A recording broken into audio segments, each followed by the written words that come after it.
All right. This is. Do I need to turn this up? I think I do. I can't remember. When was the last time I used this thing? Okay, that sounds a lot better. This is the 31st episode of the Runnin My Mouth podcast. I actually checked this time. Please clap. I checked. And I am your travel fatigued host, Aaron, and allow me to run my mouth for a little bit. So, been away for a bit. That was intentional. Okay. I didn't really explain it on the community tab prior to this, but I will, full disclosure, in the interest of transparency, I had recorded a whole episode that was supposed to come out prior to me going to Chicago. And I recorded that episode less than 24 hours after, Trump almost got K-worded. And, I recorded the episode, I went to work the next day, and I saw a litany of news stories about people losing their jobs because they talked about Trump almost getting K-worded. And listen, to be completely honest, there's no reason for me to lie about this. I didn't say anything remotely, weird or, inflammatory about it, but I was like, you know what? I think I shall hold off. I don't know what the deal is, because I feel like now it's been a few weeks since it's happened, and it feels like people have almost forgotten about it, which is weird to say, but it was very much still big news at the time, and I was like, perhaps it's wise I don't speak on this. So that's why there is no episode when it was supposed to come out the last time. But I'm back now. Like I said, I went to Chicago, and let me tell you, it was an experience. It was an experience, and in order to explain the experience, which it's neither a negative nor positive experience, I will say it is mostly positive though, because I got to go to Chicago, which is really dope. I can't understate how dope that is, that I got to go to Chicago for basically free. I feel like we should acknowledge that, acknowledge that part. I should anyways. But in order to explain this kind of weird experience, I have to start from the beginning. From the very beginning. Not quite the Big Bang, but, a little bit after that. So, this was earlier this year, and I was talking to my dad on the phone, as one does, and he was telling me how he had gone to some funeral back in, I don't think it was in his hometown, it was somewhere over there, and he was telling me how he was talking to one of our cousins, and he told her, Aaron works at such and such news station, and something tells me, because he didn't really explain this, and also this was several months ago when we discussed all of this, but something tells me that in these discussions, that's where he stopped.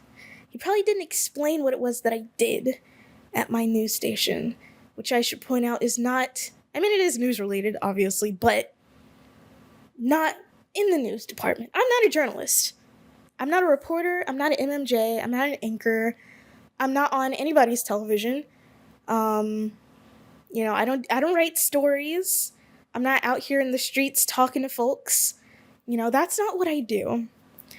And something tells me my dad didn't explain this to our cousin, who actually does work in the journalism field.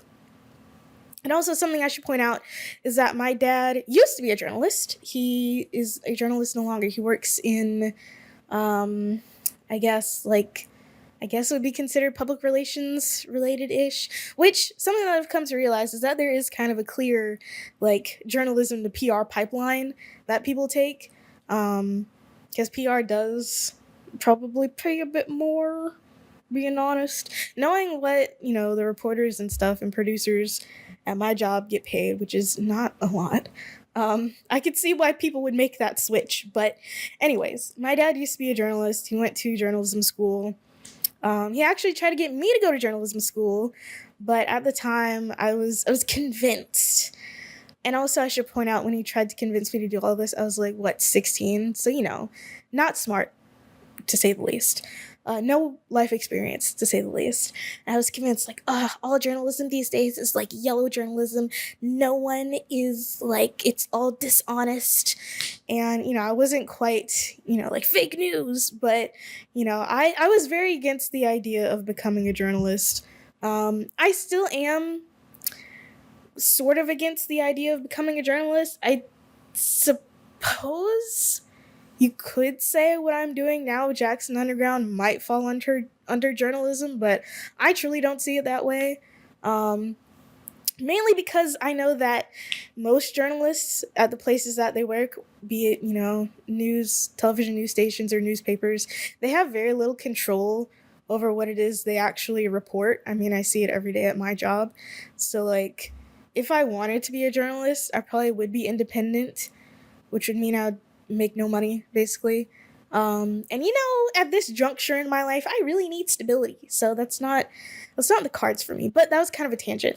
As he was telling our cousin about the fact that I work at a TV news station now, they told my dad that, Aaron should join the NABJ. Which, if you don't know, that is the National Association for Black Journalists, or I guess of Black Journalists, NABJ. Well, actually, I don't know if it's of or for. It could be either one of those. Are those prepositions? I don't know. Coordinating conjunctions. One of the article is not an article. One of those words. The National Association for or of Black Journalists. And my dad told me that, and I was like, that's, I guess, kind of a cool idea, but I'm not really a journalist, so I don't think that would really make sense. And he was kind of like, that doesn't matter. They let people who aren't journalists in. And I was like, okay, I guess. But also something to consider is that while I do work in this field of TV news, I'm not gonna lie. I'm gonna keep it very a buck. I am working in TV news not because I necessarily want to work in TV news, but more so because I really, really, really needed to be at a job that was not my last one. So basically, I would have pretty much worked anywhere. That's sort of still in my field, which is video and filmmaking, if it meant that I did not have to work at my last job that I hated and that was actively ruining my mental health. So that's why I work where I do.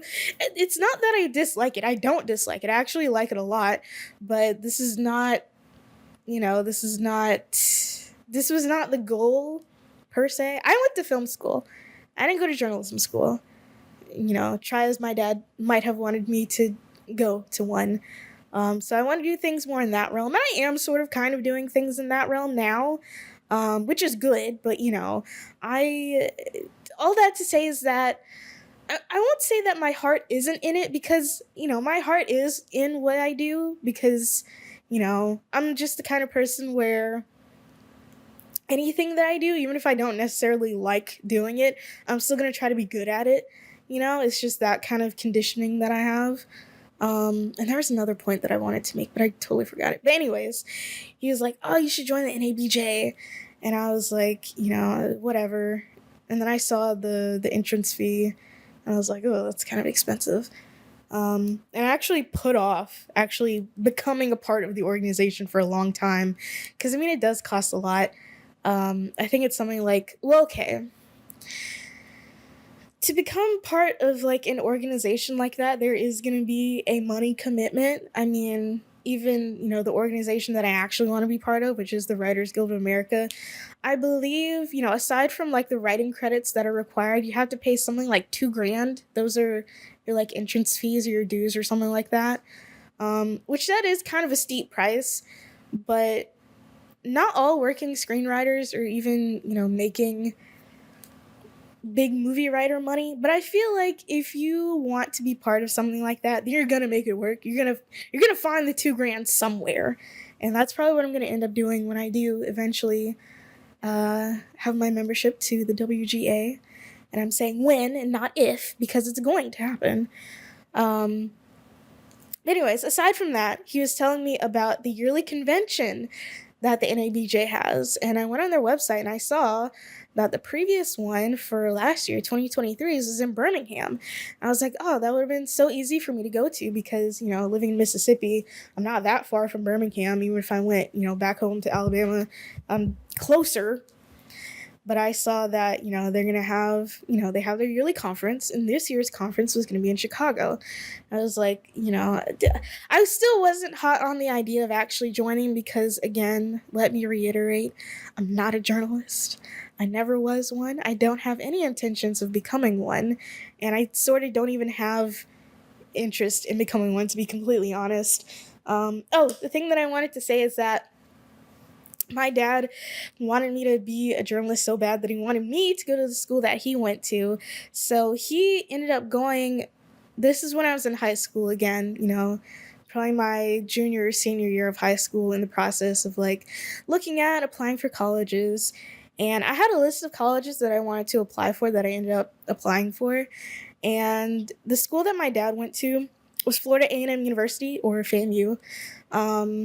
And he really wanted me to go there. But I, at the time, was very insistent on not going to a HBCU, which I had my reasons for that. It's kind of a long story, sort of. But basically, I, at the time, I grew up in elementary school. I went to a mixed elementary school, or I guess it's weird to say in, current year, but an integrated elementary school. And the middle and high school that I went to, they were all Black. And I was like, at the time, I had a very, very complicated relationship with, the whole being Black thing, and, feeling like an outsider and othered by my Black peers, even though, I was just like them. Like, why couldn't they accept me? That kind of thing. Again, it's a long story, but it isn't at the same time. And I did not want to go from, this, what I saw to be a toxic environment of my high school, into another toxic environment that was going to be like college. And I wanted to expand my horizons. So I was very against the idea of going to an HBCU. By the way, I feel like I can better articulate this if I had more time, and if this wasn't like a footnote in a story, but you're just gonna have to go with that explanation for now. I promise you my reasons, they do make sense.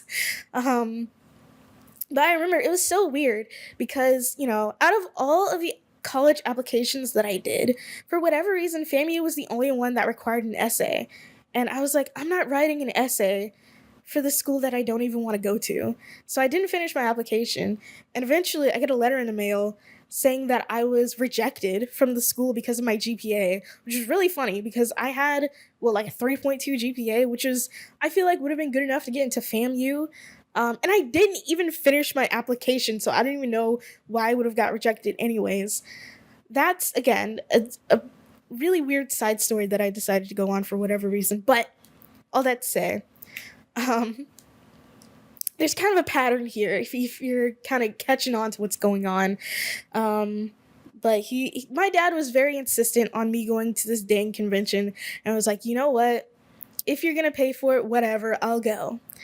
And so, we end up buying the plane ticket, getting the hotel, and much later, like months from then, actually paying for the, admission to the actual conference, which all of that was very expensive. To go to the conference, it was maybe, I want to say it was about $380, which is kind of a lot, but at the same time, from what I am learning, is not that much. Believe it or not, it's not that much. It felt like a lot for me because, just kind of, I don't really have $380 to just be pissing around like that. So, that's also why I was very hesitant to do it, because my dad was like dragging his feet on actually, sending me the money so that I could go to this conference that he wanted me to go to. So I was going to be very okay if I couldn't go. But, eventually everything ends up working out, and, all the preparations are set. And eventually, the beginning of August comes around. I think the conference actually started, like, what was it, the last day of July or something like that. But I, the way that my, I guess, time off worked. I can't even remember. All of this stuff was done so long ago. I can't even remember the like reasoning for me going on the days that I did. But that's neither here nor there because I mean it didn't even really end up mattering anyways. Um, so August 1st, or what is it? July 30th rolls around, and because my dad is the one paying for these plane tickets, and he is also for simultaneously a cheapskate but also not great with his money.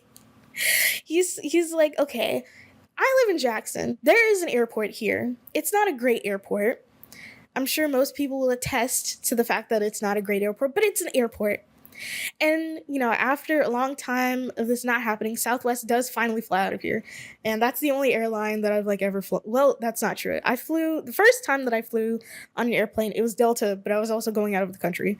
But since then, the only airline that I've flown on has been Southwest. And honestly, people like to act like Southwest is like the ghetto or something. It's not. Southwest is fine. You guys' standards are just too high, I guess. Which, I don't know. I think Southwest is perfectly fine for what it is. I'm fine with the not assigned seating.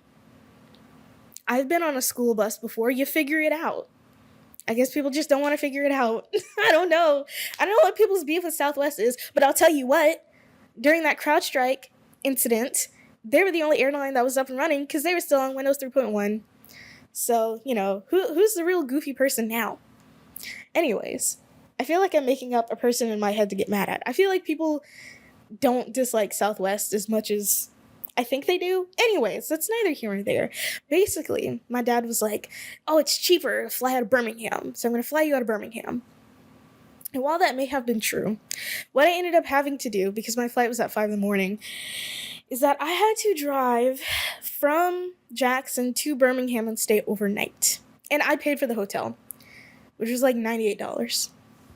And it is my firm belief that what I spent on gas and what I spent on that hotel was probably more than, if not, it probably was more than what I would have spent, or what my dad rather would have spent on the difference for, a plane ticket out of Birmingham versus a plane ticket out of Jackson. That's all I'm saying. So yeah, I have mentioned this plenty of times on the pod, but I will restate it because I feel like it needs to be stated. I hate driving. I hate it a lot. I hate driving long distances. It's tedious. It's anxiety inducing. People are just engaging in all kinds of tomfoolery on Dwight D. Eisenhower's interstate, and I try to limit my exposure to it as much as possible. However, given that I do live in a metro area where everything is like spread out for no dang reason, I kind of have to. But I don't like driving. And from Jackson to Birmingham, it's very close to 4 hours. It wasn't 4 hours for me because I don't like wasting time. But it was a while. The places that I have driven myself, usually it caps at about 3 hours. I've driven to Memphis, I've driven to New Orleans, and the drive back home is roughly 3 hours.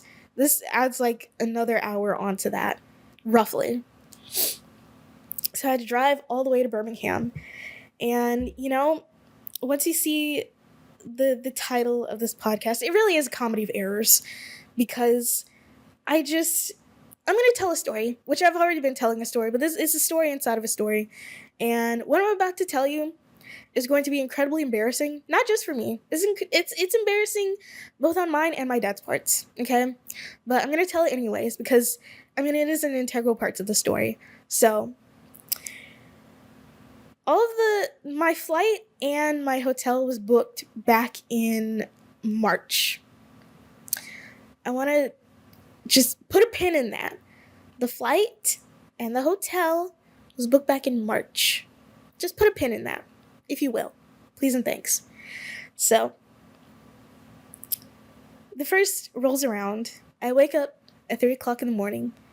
I drive from my hotel almost, we'll say about 20 minutes to the airport. I park my car. I get out of my car. I go through TSA. I wait for my plane. I get on my plane. I go to Dallas. I get off the plane. I wait for my other plane. I get on my other plane. I go to Chicago. I get off my plane. I get on the L train, which, by the way, I'm going to talk about the train, but we're going to get there.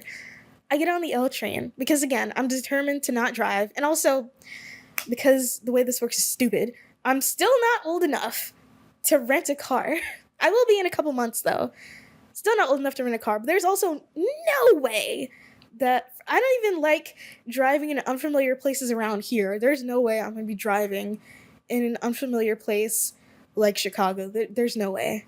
It's not happening. Anyways, I get on the L train. I take the L train downtown. That takes about an hour. I get to my hotel. I walk in the lobby. I walk up to the lady at the front desk. I tell her, hello, I'm here to check in. I give her my name. I let her look at my reservation email that I had pulled up and had put in a special folder in Gmail so that I could keep track of it. I hand her my phone to look at the reservation. She looks at it. She goes, are you sure this is the right one? I'm like, what do you mean by that? She hands my phone back to me. I look at the dates for the reservation, and it says April. It said April. My dad booked the freaking hotel for April and not August. Like, we had discussed this at length. I know that I must have told this man who was insisting that I take this trip that I didn't even really want to take to begin with. I know that I told him, hey, the date's August 1st to the 4th. It's August. I look at that confirmation email. I see the word April, and I start freaking out. I try to keep it together. I feel like I kept it together enough in the hotel lobby, because this is a nice hotel. I didn't want to be having a conniption in a really nice Marriott hotel, so I look at the email again, and I'm like trying to materialize the words to say August, when it says April. And I should say, this is embarrassing for me because I should have checked before I got there, so that this mistake could have been rectified. But I'm not going to say I'm dyslexic because I'm not, but I also have never been tested for it. But I feel like there have been several instances where I will look at a word and I will think it says one thing, and I will very confidently think that it says one thing until I actually inspect the word and it actually says another thing. One very good example of this is there is a font that comes on most Windows computers, probably all Windows computers. It's a default font. It's called Verdana. I went through pretty much my entire life, up until I was in college, thinking it was called Veranda. Two very simple letters that got mixed up. But what's interesting is that I was not looking at the month. I was looking at the date and the days. And it just so happened that April of this year, Monday to, what was it? Saturday or Sunday? Monday, April 1st. It was a Monday. The 1st of April was a Monday, and the 4th of April was a Sunday. The 1st of August was a Monday, and the 4th of August was a Sunday. And I was looking at the days of the week, and the number, the date, and I was like, and then I saw A, even though it said April, I was like, oh, Monday, 1st of August. Like, oh, yes. Like, yes. Like, yes. This is correct. I did not inspect it very much. And that is on me. However, I don't know how because I'm trying to figure out in my mind, even still now, how this mix-up was allowed to, pass through the cracks. Because I think what ended up happening for the plane ticket is that my dad ended up transferring the credits to me. Like, he has a bunch of flight credits with Southwest, and he transferred them to me. And I booked the correct flight on August 1st to August 4th, the correct round-trip flight. And since my dad has all the hotel points, then he booked the hotel. But I know there had to have been absolutely no way possible that I would have told this man April, because when it was booked, because I saw the date on the email that it was, forwarded to me, it was forwarded in March. And I was like, okay, this has to say April. Or no, it has to say August, but it said April instead. So, cut back to me in this hotel lobby. Bear in mind, I just spent an hour on the train, and I spent a not insignificant amount of time looking for the actual hotel itself, trying to navigate downtown Chicago with Google Maps. It was hellacious, by the way. I don't know why this happened. It might be all of the big buildings and all of the GPS signals bouncing off of them made it very not accurate. But for whatever reason, Google Maps could not figure out where I was downtown. It could approximate it, but I will be in one spot and it'll think I'm a block away, which was very not helpful for trying to get around downtown. But eventually, I found my way to the hotel, obviously. And so, I'm sitting there in the hotel lobby. My phone's on 45%. So already it's starting to freak out just a little bit. And so I'm like, well, okay, I have to call my dad. So I call my dad. And thankfully, the only reason I think this ended up working out is because my dad was supposed to be on a flight at that point in time. But he was in the airport because his flight got delayed. And so that is the only reason I was able to actually get in contact with him. And so I call him, and I'm like, Dad, this hotel reservation says April. And, we have an exchange. And eventually he hangs up. He's like, I'm gonna figure it out. And he hangs up. But I, of course, don't really know what that means or how long that's going to take. So I am fully freaking out in the hotel lobby. My hands are shaking. I'm not crying. I'm keeping it together, but I am freaking out and my hands are shaking. And I end up calling my mom 15 times and she doesn't pick up because my mom, bless the woman, she takes a nap every single day, always has, according to several of my family members. It's just the way she is. She takes a nap every single day between the hours of about 11 o'clock to 1. And I believe the time that I had gotten to the hotel was about right at 1 o'clock, and she was still asleep. So I ended up calling her 15 times. I call our house phone, our freaking landline. I can't get in touch with her. And so I'm like, I just need somebody to tell me that everything is going to be okay. But I am pretty much stranded here. Because something else that I should point out is that my dad was supposed to come with me on this trip. But my dad, being sort of wishy-washy and flippy-floppy and a last-minute planner, was like, I got a work thing to do. I can't be there. You're going to have to go by yourself. And I was like, whatever, fine. I'm grown. I'm 24. I can go places by myself.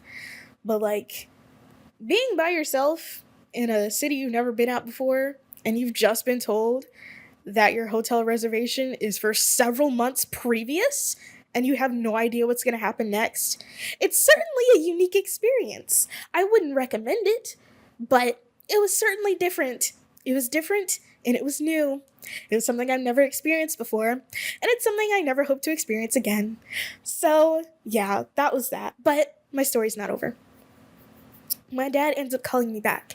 He's like, okay, you're about to get a phone call. They're going to give you the details of your new hotel. We figured it out. And I was like, thank God, because I thought I was about to be out here on the streets of Chicago, and there was rain on the forecast for the next couple of days, and I on the rainy streets of Chicago by myself with just my suitcase. Oh my God, I could not take it.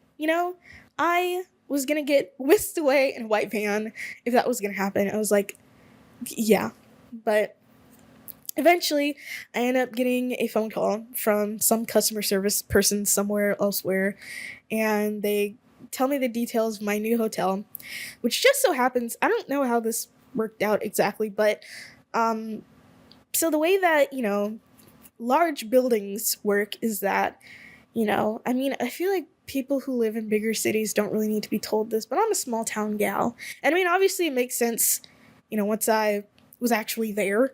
but for whatever reason, it's never clicked in my mind until.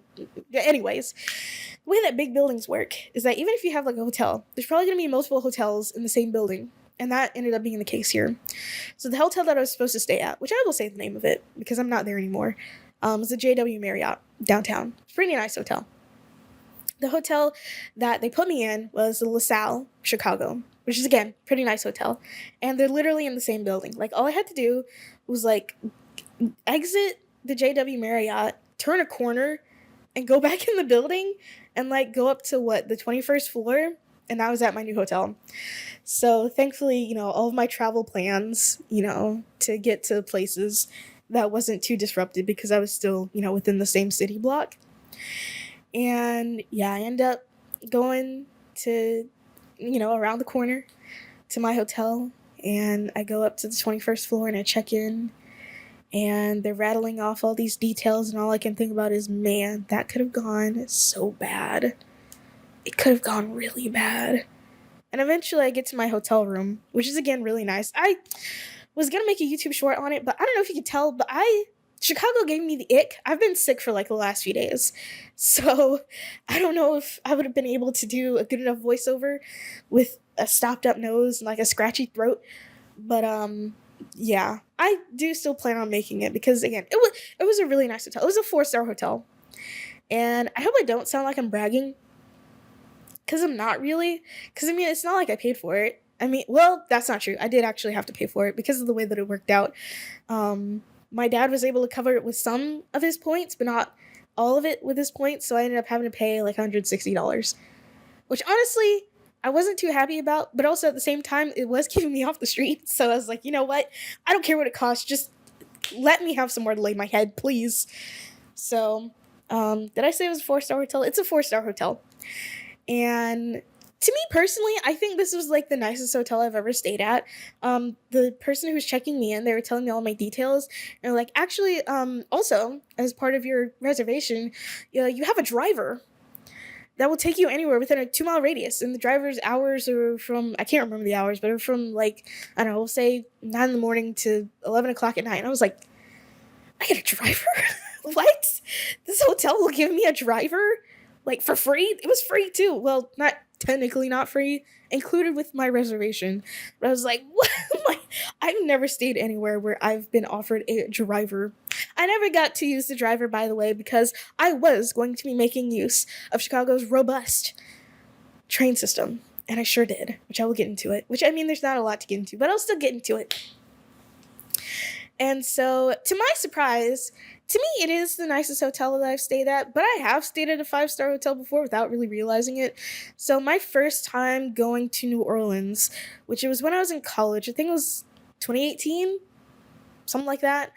Over the spring break holiday, my film class, the department, was supposed to go and tour a camera house in New Orleans.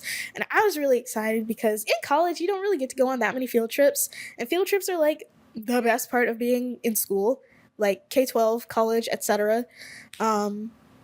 But what ended up happening is that not long before we were supposed to go, a pipe exploded underneath our professor's house, so the trip was canceled. And I was really sad about it because I'd never been to New Orleans before, even though both my parents told me oh, you went when you were a baby. That doesn't count. I don't remember it. I might as well have not gone. It might as well have never happened. The earth might as well have never existed before I turned 4, and I came online. Because telling me I did things when I was a baby, it doesn't matter. I don't remember it. You remember it, which, slay, good for you, but I wasn't there. So there's no point in telling me I did it when I was a baby. Anyways, I, for whatever reason, have beef with this concept, because it is annoying, but that's neither here nor there. So for all intents and purposes, I ain't never been to New Orleans. But my dad was like, we'll go. We'll just go to New Orleans. And we did go to New Orleans. And I forgot the name of the hotel that we stayed at, but it was a 5-star hotel. And I am really trying to remember. It was not a Ritz anything. It was, gosh. Hold on. I'm just gonna have to look it up because I really wanted to say which one I stayed in that one time. because I I don't know. I feel like I forgot. Let me see. I'm just gonna have to Google 5-star hotels. 5-star, nope, star hotels, New Orleans. I feel like it's gonna pop up. Was it this? Hold on, let me see. Was it this? It might have been this. Yes, it was the Roosevelt. It was the Waldorf Astoria Hotel.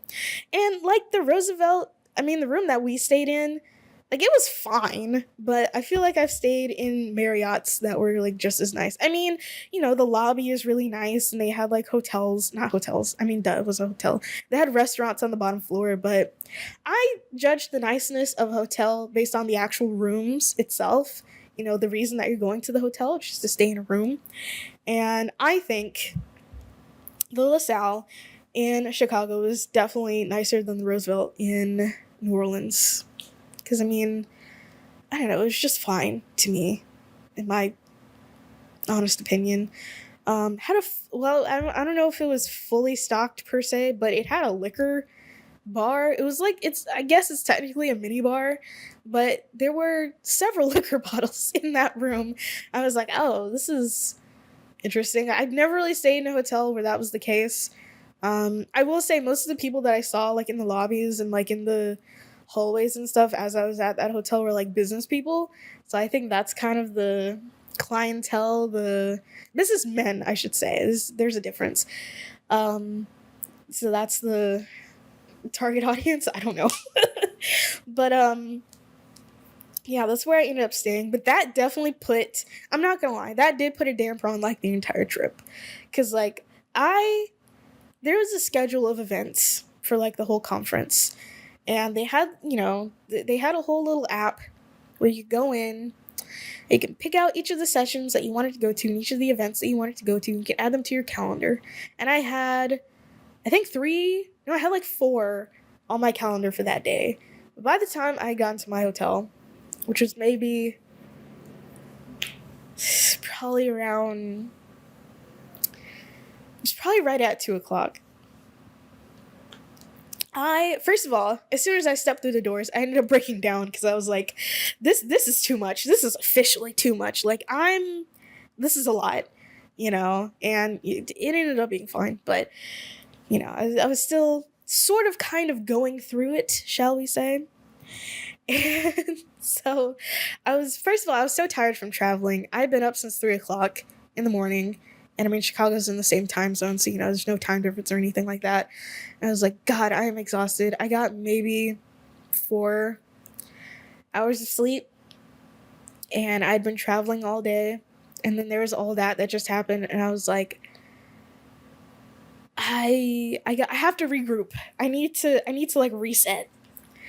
So, I took a little shower and I went and got some food at this really great sort of, I mean, it was mostly, I would say it's more in the authentic realm than the Americanized realm of Chinese restaurants. I made a short about it. It was in my day 1 short on my main channel. It was called Mingin Cuisine. It was really good, but after I ate, I was like, I can't do anything else today. Like I'm down for the count. Like I have to go back. I gotta go back to the hotel. I can't do anything else. Even though there's like a movie premiere that I wanted to go to. It was gonna be at the conference, and there's like a mixer that I had on my schedule, but I was like, I can't. I'm sorry to myself. I just can't do this. So I ended up going back to my hotel. And I got in bed at probably, like, I closed the blackout curtains, and I got in bed. It was probably around, like, 5:30. I fell asleep around 7:30, and I woke up at 4:00 in the morning the next morning, which is weird to be up that early in the morning and, like, up and at 'em. Because I think I gotten, 7 to 4? That's about 8 hours right there. Roundabout, yeah. So I'd finally gotten a full night's sleep, but at the weirdest hours. And I was like, okay, all right, I'm going to regroup. We're going to start the day right. And I'm going to do convention things. And I did end up doing convention things. Another big thing about this convention is that it is also a career fair.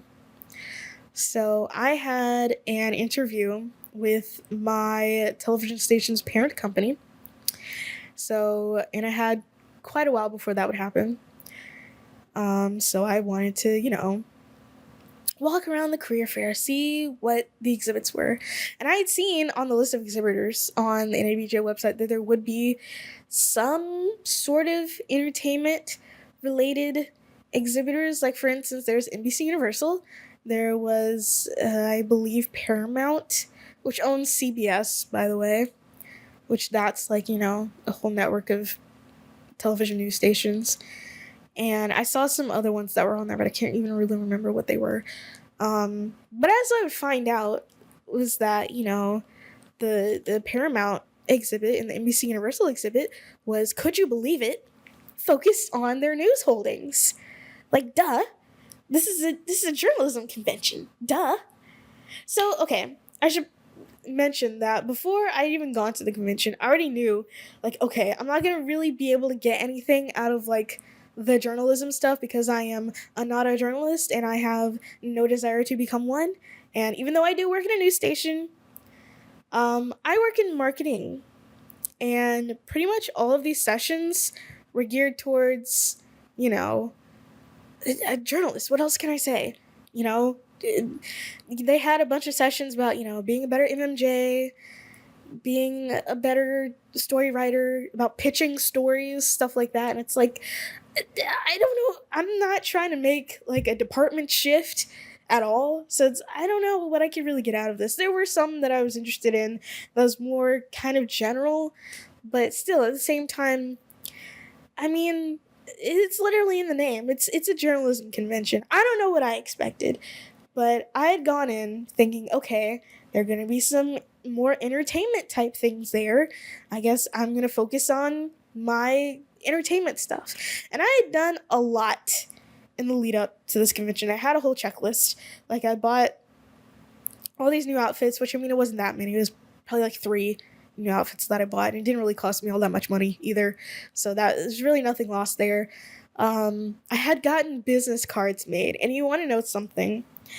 As I was driving to Birmingham to go to my hotel to sleep, to wait for my 5 a.m. flight, I had made it all the way to Meridian before I realized that I had forgotten my business cards here at this apartment. So, I'd spent about $48 on them. That was for nothing. So much for that. So when I had gotten to the hotel, before I had my actual flight, I had to find a little, app to like make a little QR code business card, which is probably what I should have ended up doing in the beginning instead of spending all that money on like actual business cards. But, there are still old-fashioned people out here in the world. Not everyone has QR codes. So, it probably would have been best to have both options, or to have a QR code on the business card. I don't have a QR code on the business card. I just made it like a normal business card. But gosh, anyways, that's I'm honestly still mad that I forgot those business cards, even though it probably wouldn't have ended up mattering anyways. But whatever. Every time I go somewhere, I feel like I end up forgetting at least one thing. And that's true for when I go grocery shopping as well. I try to do my laps around my apartment, try to see, okay, what do I need? I'm going to write it down. And then I go to the grocery store and I come back. And then during my daily routine, somewhere along the way, I realized, crap, I forgot to get like one thing that I kind of need. So this is a pattern for me, clearly. And so anyways, I'm walking around the career fair, and I'm talking at each of the booths, and, the people there are nice enough, but, I tell them what I do for my job, and they're like, oh, okay. And, I ask them, certain questions, trying to steer myself in the direction, which I already know is kind of a fool's errand now that I actually have a general layout of the actual career fair. I do like a lap before I actually start to, talk to anyone. And then I realize, like, oh, this is news. Like, this is news. It's the National Association of Black Journalists. Who could have seen this coming? Like, And I realized, okay, first of all, I have no intentions of like switching jobs anytime soon. Like, I'm sort of comfortable where I'm at now. And I feel like at my big age, I'm going to be 25 in, oh God, a few weeks. It's August. We're like halfway through August. Almost. Oh, geez. This is creeping up on me in ways that I didn't realize. My birthday's on Labor Day, by the way. Please clap. Anyways, I thought I had at least another month. I don't. Anyways, I'm gonna be 25 very soon. And I feel like at this juncture in my life, if I'm gonna make a career change, I'm gonna hopefully try to find my way into film somehow. Otherwise, I truly really don't want to start over fresh somewhere. And I mean, I've only been working for about 3 years now. And I've only been at my current job for maybe a year and a half, if that. Um, so, I still don't want to like have to start over fresh somewhere if it's not somewhere that I know is going to be like, okay, this is like the next like major step. So, that's why it felt kind of weird like walking around a career fair not intending to change my career like at all. And also, all these people were focused on recruiting reporters and producers and things that I'm not. And when I say producer, by the way, I mean news producer. The job of a news producer and the job of a film producer are very different, as I've learned.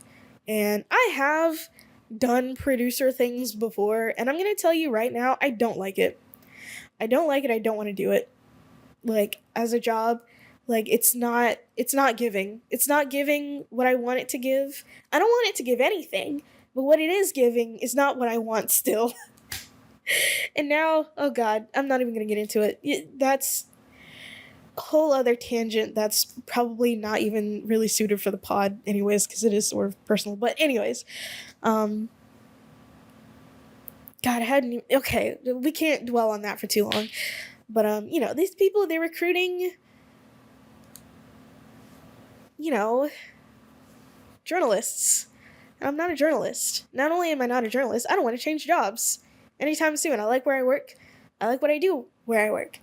And this is just I'm starting to realize that, the more time that I spend at this career fair, I'm starting to realize that there's no reason for me to be here. I have no business being here. Like, what am I doing? Like, why am I at this journalism conference? I'm not a journalist. How did I let my dad talk me into coming to this? You know? Like, the free trip to Chicago was great, but like, why did I let him talk me into this? And eventually, I get to my interview with the parent company of my news station, and, I give them my spiel and, my whole elevator pitch, which I'm not going to get into because I feel like if I do get into it, then I'm going to dox where I work, which is not the tea. And basically, I tell them what my goals are, and they tell me, we don't recruit for that, actually. And I was like, oh, okay, well, what now? you know? So at that point, I am very dejected. I'm like, okay, I knew this was probably not the environment that I want to be in, but now this was just like solidified for me. So after that, I end up leaving the convention. I leave, I go back to my hotel. I was wearing this very cute newsprint blazer that I had bought that I really like. And I get back to the hotel, I take it off, and I'm like, what am I doing? What am I doing here? Just like, again, how did I let myself get talked into this? Like, yeah, it's just, what is the point of me being here? And it was at that moment that I decided, you know what? I'm not even worrying about this convention anymore. I'm just not going to go back.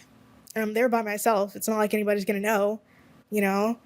So I was like, whatever, I guess.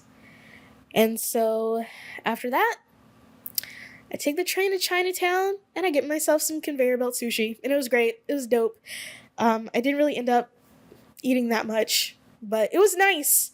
I can't remember. That's not true. It's called Sushi Plus. I literally have a whole Google Doc of all the places I wanted to eat. I remember what it's called. It's called Sushi Plus. It's in Chinatown, in Chicago. If you get off it's at Cermak/Chinatown stop. It's very close to it. It's like not even a block away from that L train stop from I think it's the Orange Line. Yeah, and it's actually really nice for one person. I think I ended up spending maybe $30 there. Um, which they have booth options for. I guess this is like a review of a restaurant now. They have options for booths for larger parties, but if you're just one person wanting to get a quick bite, then it's actually pretty nice. Um, and yeah, I finally got to go to Conveyor Belt Sushi. I'm so happy. I wanted to go to Conveyor Belt Sushi. I don't know. Okay, I'll tell you where it started. There's this YouTuber called World of Extra, and I think they're a drag queen, or maybe they used to be a drag queen, but they're an influencer. Well, influencer. I mean, yeah, they're a YouTuber who lives in Japan, and they're Japanese. And, this was back when I was in college. I would get recommended their videos a lot. And I saw, there's like a lot of conveyor belt sushi places in Japan, and I watched one of their videos of them there, and I was like, I need this. I don't know what it was about conveyor belt sushi that was just like, I need to experience this, but I really needed to experience it. And prior to me going to Chicago, I found a little place on the Google Maps, and I went there, and it was pretty nice.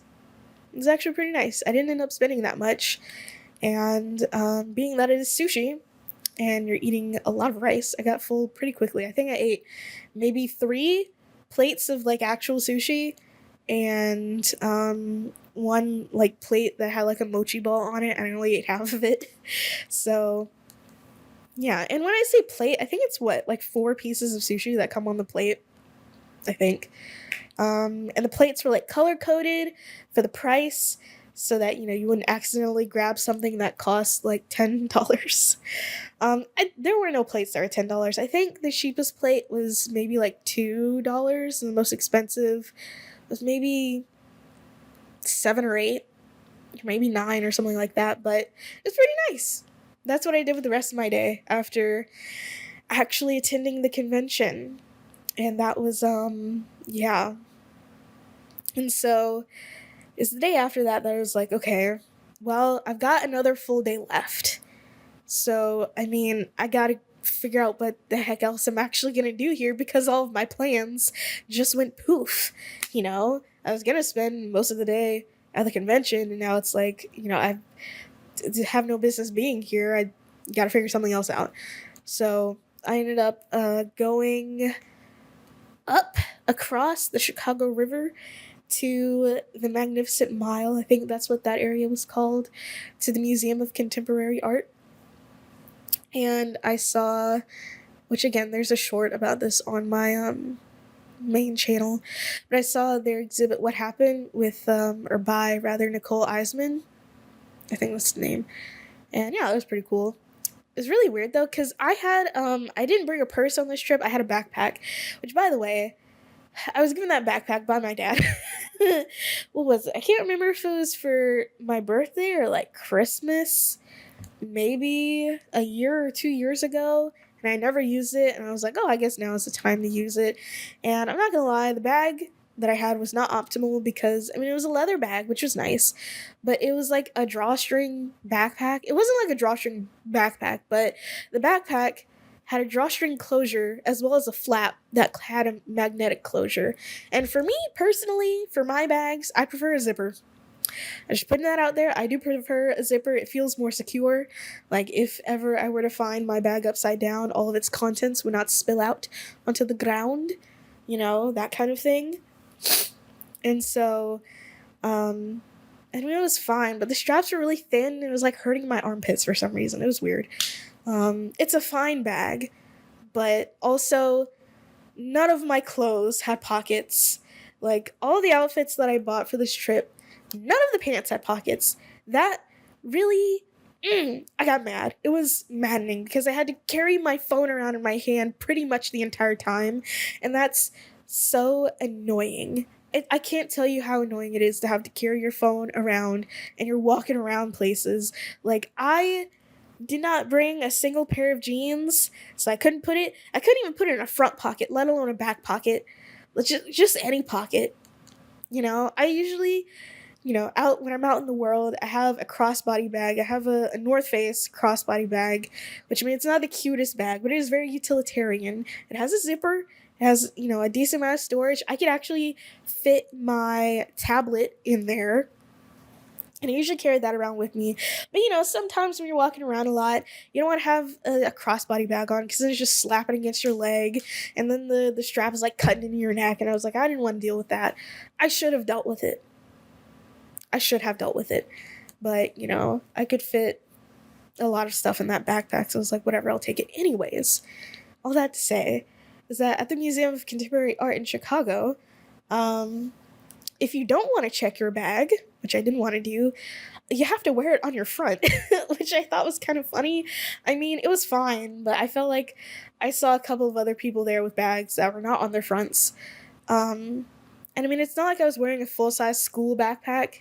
It was one of those backpacks that are still kind of purse adjacent. But, I mean, that's the least of my complaints. It was a nice museum. I did like the museum. And I also really liked the area of town that it was in because previous to this, I was sticking around mostly downtown. I had gone to Chinatown once by then. But downtown, I mean, I should admit, or not admit, I guess, it's not. It's not an admission, but I should mention that Lollapalooza was also going on. And that Lollapalooza was not only going on, but it was going on literally across the street from the hotel that the convention was at. Which, that's a lot. That's a lot, Robin. That's so much. It wasn't that disruptive, but, there were gaggles of people with their cheeks out, you know, but it was less crowded in the area of town that the Museum of Contemporary Art was. It was honestly really nice. Like, it was still, city feeling, but it had these like nice wide sidewalks and like the trees shading the sidewalks, and it felt more residential, even though it wasn't really all that residential. It was a really nice area. It was like calm, and like there was still a bunch of people and tourists and stuff around, but I don't know, it felt nice. I really liked it. I really wish I spent more time in that part of town, but you know, I am a proponent of, just walking around and looking at things, which is primarily what I did on this trip, was walk around and look at things. But I don't know how I feel about wandering because, as a solo female traveler, I don't think it's best to go off the beaten path. That's actively dangerous.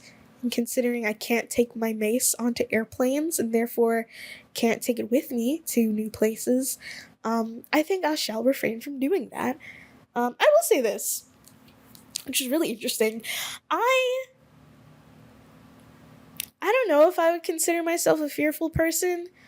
I will say this. A lot of people, especially the people who live outside of Jackson, elsewhere in the metro, are very convinced that Jackson, Mississippi is just like this really, really dangerous place to live. And I mean, listen, I work for the news, so I know exactly how much murdering is going on, but I feel like it's probably on par with like any major city in the United States. To be completely honest, I mean, I used to live downtown, so I would hear gunshots a little bit more often, but also I used to live in Selma, Alabama, and I would hear gunshots pretty often, but at the same time, I never felt really all that unsafe. I don't really feel unsafe here in Jackson. Should I feel unsafe? I don't know. I mean, I did come home from work on Friday and there were like the cops across the street from my house because a woman had like ran past, my house barefoot because I don't even know what was going on. I think she might have been held at gunpoint or something like that. I don't know. I don't know what was going on. Basically, Friday, when I got home from work, I saw a bunch of police cars, and my neighbor told me that a woman came running barefoot past the house. So, I don't know what happened. I don't think I'll ever know what happened. probably none of my business, to be completely honest. And minding your business, it's a lost art. It truly is. So I'll leave it there. But all that to say, even though I was literally by myself, in Chicago, I didn't feel like unsafe or anything like that. I actually felt fine being alone, and I did a lot of riding in the train. I will say that. I did a lot of riding in the train. And there were some times where the train cars weren't very full, and it was just me and a few other people, and I was like, this is fine. I feel no reason to feel unsafe, And I mean, when I ended up leaving, I had another very early flight. I mean, it wasn't that early. It was at 6:30 in the morning. But I still had to leave in ample time because, I like being early to the airports. I'm not getting to the airport 30 minutes before the plane is getting off the ground because that's danger zone right there. And also, Southwest, you got to fight for those window seats. And, I need a window seat on an airplane because if this plane starts moving and I can actually see it moving, I can't, rather, actually see it moving, I will get motion sick. So I don't want to be vomiting on a plane. That doesn't sound like a good time. So, but where was I? I feel like I missed a step. Anyways, I didn't feel particularly unsafe in Chicago. I ended up waking up at 2 o'clock in the morning and leaving my hotel at probably about 2:45.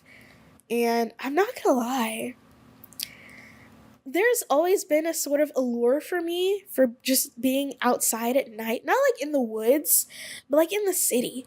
If you've ever driven around a moderately populated city late at night, there's like no cars on the road. It's like the entire city is asleep. There are still people out and about, but not that many, and it was a really interesting feeling leaving my hotel at 2:45 in the morning and it's it's not completely dark, there's still a bunch of lights and stuff, but there's like, you're downtown, but there's almost nobody outside, where previously, you're having to sidestep people, sidestep gaggles of people with their cheeks out going to, not Coachella, to Lollapalooza to try to get, to where you're trying to go. But it was a really interesting, almost eerie, but like, I don't know. It's almost like, how can I describe it? Okay, this is going to sound really weird, the way that I'm about to describe it, but I feel like the ones who get it, and the ones who don't. So, basically, this is accurate. I want to say this is going to be accurate, but if you're in Minecraft and you're exploring a cave and it's dark, there's not a lot of mobs around, but you're still in like a dark, empty cave. And it's like that feeling. I feel like, it was almost like, but no, my first time doing this was definitely scarier than what I actually felt, being in the city at like 2:45 in the morning. But I feel like the first time I ever came across an abandoned mine shaft in Minecraft, it's like someone's been here before, but it's only me. I'm not gonna lie, when I was a kid, straight up terrifying. I don't know what it was about it. Beta 1.8 in Minecraft, really scary for some reason. I don't know why.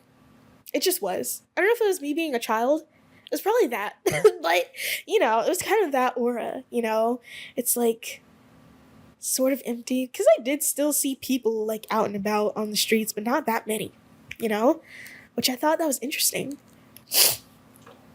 And another interesting part of being in Chicago is that for whatever reason, and I don't know how this is about to sound, but I'm going to say it anyways, because it was an observation that I had, but for whatever reason, there weren't that many homeless people.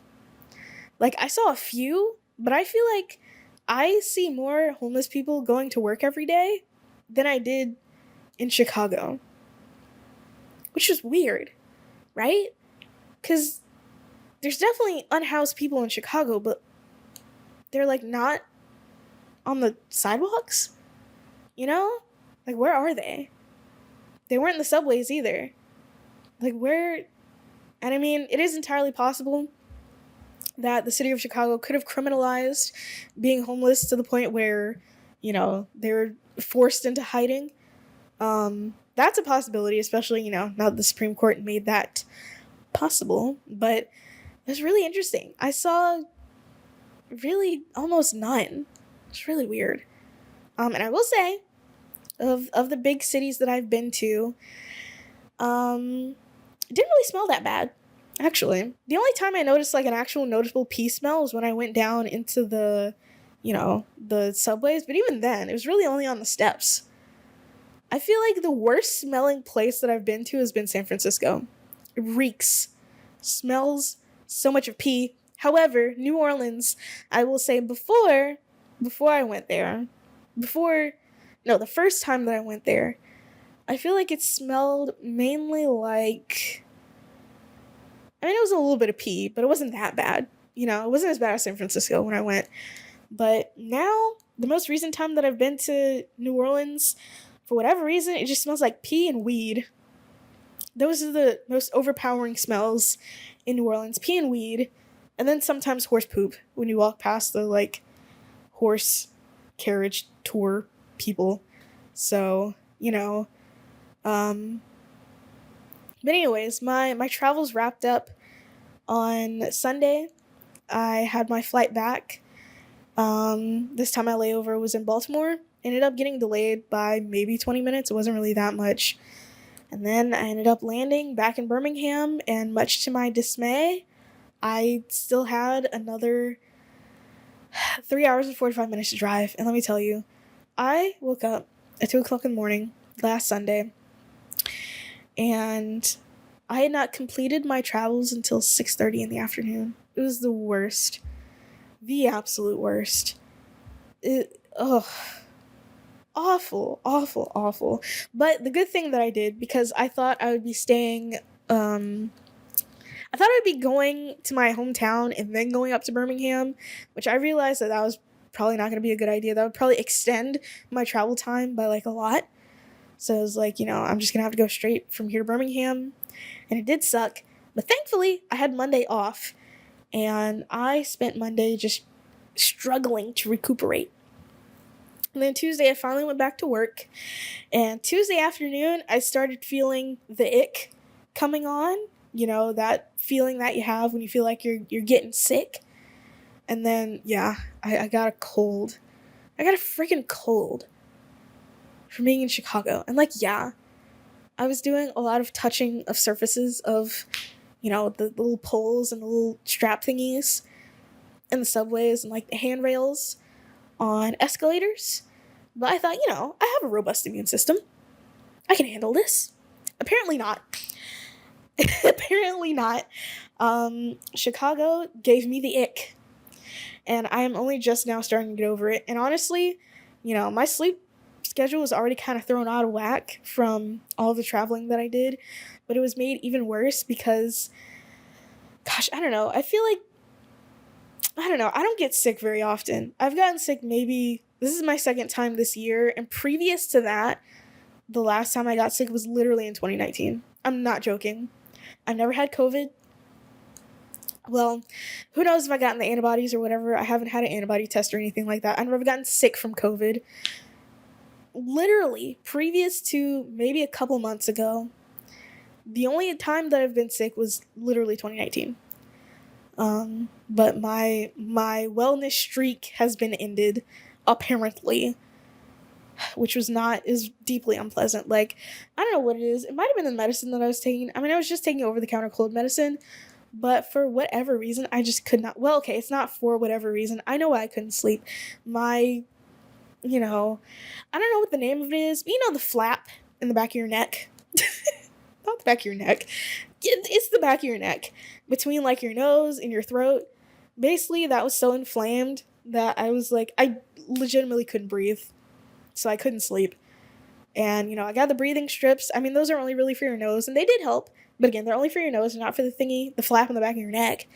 And I mean, I had some not over the counter, yes, over the counter, but the Walgreens brand Mucinex and the Walgreens brand NyQuil, which I mean, I guess there's already been a moratorium, not really a moratorium, but people have realized that apparently they've nerfed all the cold medicine.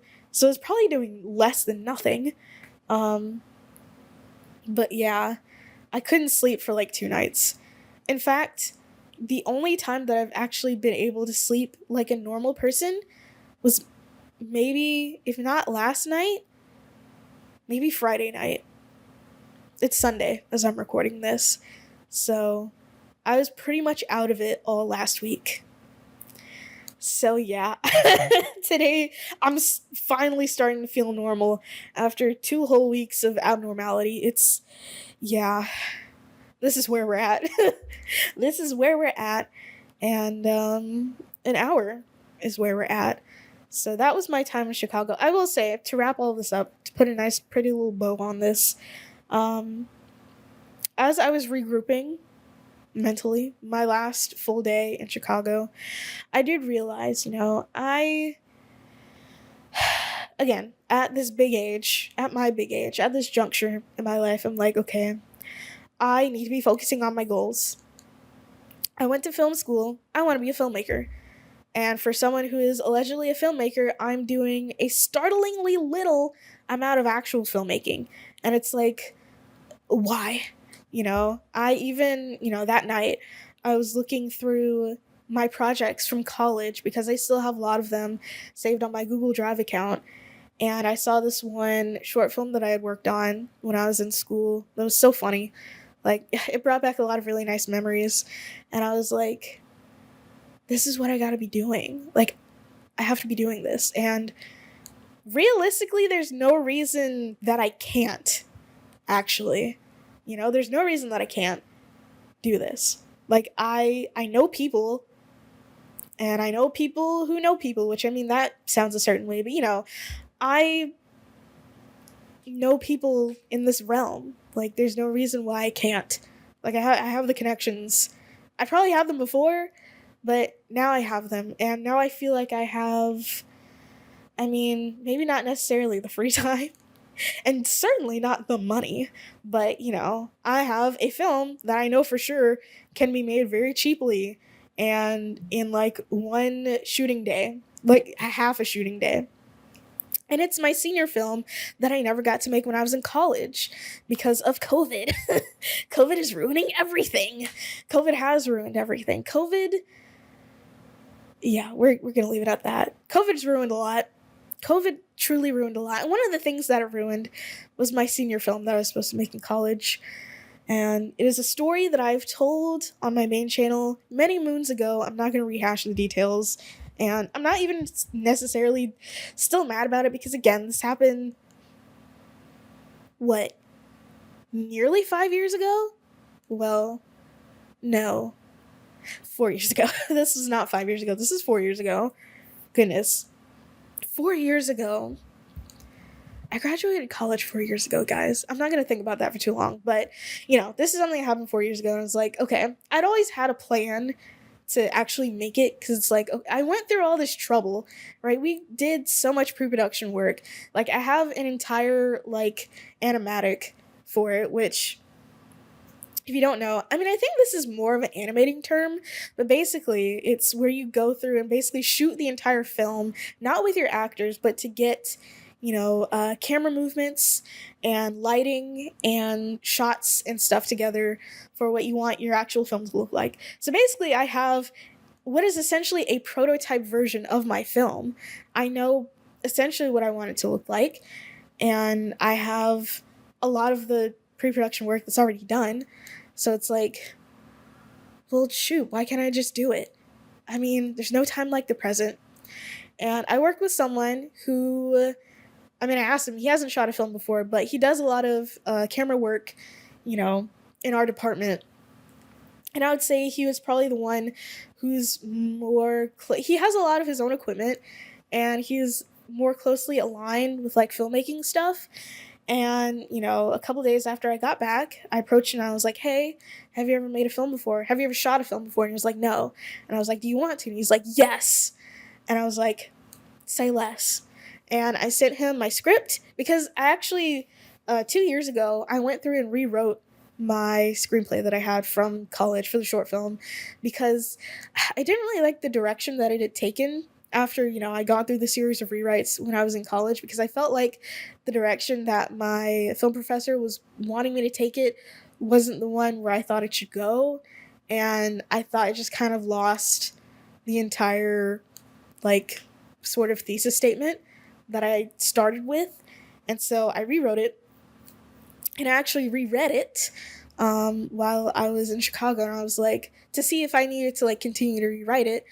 And I gotten some notes on it, and mostly the notes that people had given was like, oh, there's too much, like, flowery language in it, which I feel like anytime I, submit a script for peer review, it either goes one of two ways. They either really, really like all of the descriptive language that I use in my screenplays, or they don't like it. There's no one ever ambivalent about it. You either like it or you don't, basically. And I'm not gonna stop doing it because, I come from a prose writing background, not a screenwriting background, and I took my prose writing knowledge and, my prose writing skills, and I basically sort of adapted that for screenwriting. And it's like, I mean, realistically, anyone knows that if any of my films, especially my features, get optioned for, to be actually produced, they're going to take all that stuff out of there anyways. So let me have my fun, and when they get produced, they can cut it down however they want. Not however they want. I'm going to negotiate it, obviously, so that I'm the only one doing the rewrites, I think. But anyways, I mean, this doesn't matter. But anyways, I reread the script that I had rewritten 2 years ago, and I was like, this is basically done. Like, this is, nothing, in my opinion, needs to be done to it.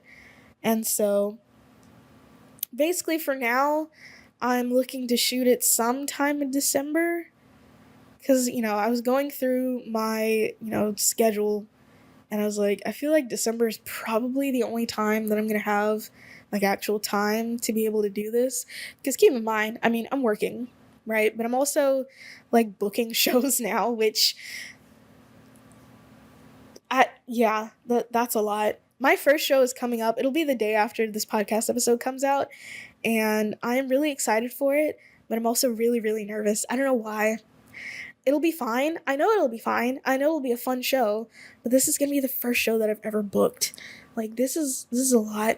And I mean, I'm probably putting far too much emotional stock in it for, like, no reason, but I don't know, it's nerve-wracking for some reason. But it's this Thursday, and oh my gosh, I'm excited, and I'm nervous, and I'm a lot of things, and I'm mostly excited, but I'm also, it's a lot is going on. And next pod episode, you guys are going to hear all about how my first show went, but for now, I'm just so nervous and excited for it. Anyways, but yeah, I have shows that I have booked, throughout October and part of November. So I'm like, okay, I feel like the only time I'm going to have is, like, December to do this, which, that'll give me ample time to, like, find a new location, because the location that I originally had when I was in college is no longer accessible to me. Find actors, find the rest of my crew. And I know I can do this with a very small crew. It's 2 actors and, like, 2 extras. And so, I know this can be done cheaply and easily, because that is how we were sort of forced to do things in school, which I say forced, but it is a very valuable skill to have if you are going to be a filmmaker, to figure out how to do things as simply as possible with the, least amount of locations, the least amount of actors, the least amount of shooting days. That's really important. Especially now that I'm not in school and that I'm going to be footing the bill for this stuff. Which, again, I don't really anticipate it being that big of a bill. And if it is, I mean, I can crowdfund. I feel like I have the resources, but also, like, if I don't have the resources, I can find the resources. I feel like I have people who are willing to help me, basically, is what I'm saying. Not only, like, family and stuff, but also, like, community members. I feel like I have that now, and I feel like I could probably use that to my advantage. But still, I don't feel like the actual dollar amount spent by me will be that much, because I mean, it wasn't when I was in school. So I'm very, very excited for that. I feel like concrete plans are in motion, but aside from that, I'm like, okay, I just went to this whole, conference for journalists. Like, I want to do film stuff. I want to go to film stuff. And something that, unfortunately I let it pass me by is that there is a entire film festival in Jackson. It's called the Jackson Film Festival. It's very easy to remember. And the thing about it is that I literally went to the awards gala last year and I had a great time. But the way that it worked out this year is that I don't think we were able to get tickets or something like that. I can't really remember. It was actually through work that I was able to go. But, the film festival took place this year, and I mean, it was essentially the same thing as the NABJ. They had like sessions and stuff like that, and talks and panels and, film screenings. And it's just the only thing is that all of that was happening during my working hours. So that made it very difficult to be actually able to participate in any of this. And something that I realized is that, okay, I literally took off work to go to this conference that I don't want to go to. I could just take off work next year. Like, duh. How has this not occurred to me? Sometimes you have to experience something before you realize that, you could be experiencing something else, which I feel like that doesn't make sense, but just work with me here, okay? It's something else that I also found out. Oh God, girl, mouth, calm down. I kind of wanted to see what other, like, film festivals there were, because, I mean, there are a few throughout Mississippi. It's just that most of them have passed now. Because there's one in Oxford, there's one, that's a Jackson Film Festival. I think there's one in Madison or something like that. And I think there's also one in Biloxi, but of course all of these are like a prolonged distance away. So, I mean, Oxford, I don't know how far away Oxford is. I kind of don't care. But anyways, there are film things going on in the state. So it's like, that's fine. But what I was really interested in was South by Southwest, because, there's a lot of, film premieres and stuff that go on there. I went on the South by Southwest website and I saw how much a badge costs and I was like, you know what? I'm good. No, actually. It's like $1,000 just for the badge, which, like, yes, I know South by Southwest is more than a film festival. There's like, it's a music festival. I think there's like tech stuff there as well. And then there's the actual film festival. There's a lot going on. So you're getting access to a whole lot, but something that I actually did end up finding that I'm very, very excited for. I don't have any plan. Well, I want to, but, there's nothing been set in motion yet. But back when I was at my first job and I did the very, very, very silly thing of submitting a first draft to a bunch of festivals, I spent $300 submitting a first draft of a script to festivals. Do not do that. Do not do that. If I find out that you've done that, I'm going to come to wherever you are and I'm going to give you a scolding, because let me tell you, that was the silliest thing I've ever done. I think I spent like $310 submitting to festivals. Got nowhere, by the way. I didn't even advance in any of them. I did get notes in some of them, which was nice, but good Lord, never do that again. Never do that again. But in doing that, I became aware of a lot of, sort of regional film festivals, which I don't think this one that I'm about to mention is strictly regional, but it's the Austin Film Festival that takes place in Austin, Texas. And it's going to happen in October this year, but it's a little bit, it's very close. October is in a couple months, literally. So there's just literally no way that I would have been able to swing it this year. But I am fully trying to go next year. But something that I realized is that not only is it a film festival, but it's an entire screenwriting conference. And it's like, this is what I want to be at. I don't want to be around here all, talking about journalism, something I have no interest in. I would love to go to a screenwriting festival. Well, not a screenwriting festival, but a screenwriting conference. And it's an entire screenwriting conference with like a bunch of sessions that I really want to go to. And I'm like, oh my God, this is amazing. And I do fully plan on going, but I crunched the numbers and it looks like it's going to take about 2 grand to get me there. I did it based on this year's prices, which I feel like if, you book in advance, you might be able to save on that. Um, but, I really want to go next year to the screenwriting conference in Austin at the Austin Film Festival. I think that would really serve me well. I would actually be able to do some worthwhile networking, and I would be able to learn a lot. And I mean, I've never been to Austin, Texas before, and I think that would be cool. Definitely not driving. You can, no. No, ma'am. Not driving. Not happening. I'm getting on somebody's plane, and I'm landing in Austin, and I shall not be driving. I mean, who knows when I actually get there? I don't know if Austin, Texas has a robust transit system. They probably don't. I might have to rent a car, who knows? But, at least by the time I actually get there, I'll be old enough to do so. So, but yeah, that's kind of, I guess, what I'm working towards now. Is that, I had to go through this whole odyssey, basically. This whole Homerian odyssey to figure out, okay, it's time for me to focus on my film stuff. And hopefully I will be able to do that, starting with finally making this freaking short film that's been burning a hole in my pocket. So, sometimes you have to go through silly things to realize what it is that you're actually supposed to be doing. And, it's a very expensive lesson that I had to learn. Of course, expensive for my dad, not for me. But it's a lesson that I learned. It's a valuable lesson. And, I think it's one that I needed to have. So, yeah. All in all, I did have a good time in Chicago. I love the city. I love riding the train.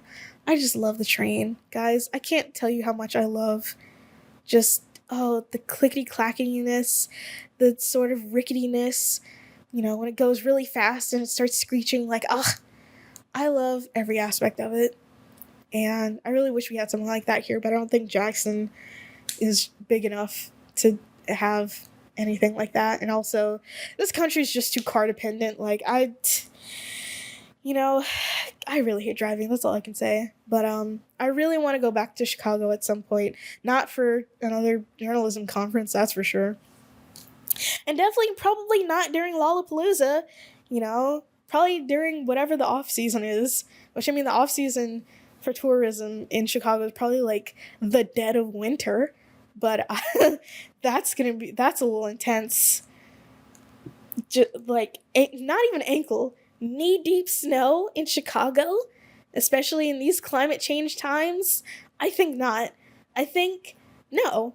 In fact, I think I shan't. I think spring, fall might be the vibe, not winter or summer. So, something more temperate. Temperate. Yeah. I think that's, I probably will never get another free trip to Chicago again. I guess that really depends on where my work journey takes me or, where life takes me. But I really would like to go to Chicago again. I remember it was the day after I had gotten back. I was sitting right over there at my chair, and I was, thinking like, man, I really wish I was in Chicago right now, because it's a very unique feeling, I think, because I could like get out of my, leave my hotel and step out onto the sidewalk and pick a direction and just start walking and like find something to do. It was really nice. And, if not, then I could walk down the block to the train station, get on the train, probably pick not a random stop, I'm not gonna lie. Some of those train stops were literally like right by the interstate, which is kind of weird. So they're probably in some neighborhoods, I'll put it that way. But, get off somewhere and experience something completely different, like being in Chinatown or being in the Magnificent Mile, So, I don't know. I've always wanted to live in a bigger city, I mean, where I'm living now is technically bigger than where I grew up, but the bar is kind of on the floor, you know? Just to be completely honest, pretty much everywhere is bigger than Selma, Alabama. Like, that's not a revolutionary statement to make. But, I've always wanted to live in a bigger city, and I hope one day I will be able to live somewhere like Chicago or New York or San Francisco or something like that, if ever I'm able to afford it, being that I am Gen Z and I'm pretty much set up to fail in the economy. We're not going to think about that for too long, but yeah, it was a good trip despite the comedy of errors. But yeah, it was really nice. I really want to go back, and I don't like the process of traveling. I'm not gonna lie. Airport's kind of a vibe, but I don't want to spend too long at an airport. I I like being on a plane. They are kind of cool, but also at the same time, I just want to get to my destination. You know? So the process of traveling, not that great, but actually getting to a place, cool. And I am happy that I have been able to do as much traveling this year as I have done. I think that's been pretty dope. And I hope next year I'll be able to go to some new cool places. Ooh, I don't know. I have literally nothing planned as of right now, but you never know. So, yeah, that was my Chicago trip, and I've been talking for entirely too long. So, yeah, I'm back. Back in my little apartment. Back in my little cozy little apartment. Anyways, follow me on Twitter, because if you aren't following me on Twitter, let's hear it. You're only getting half the story. You already know. This has been the 31st episode of the Runnin My Mouth podcast. Thank you for allowing me to run my mouth. And we're going to be back on regular schedule after this comes out. New episodes every other week. So yeah, it'll be fun. And if you don't mind me, I made some Meyer lemon bars. And I already ate what I wanted to, so I need to put it away, actually. I need to put it in the refrigerator. I'm going to go do that.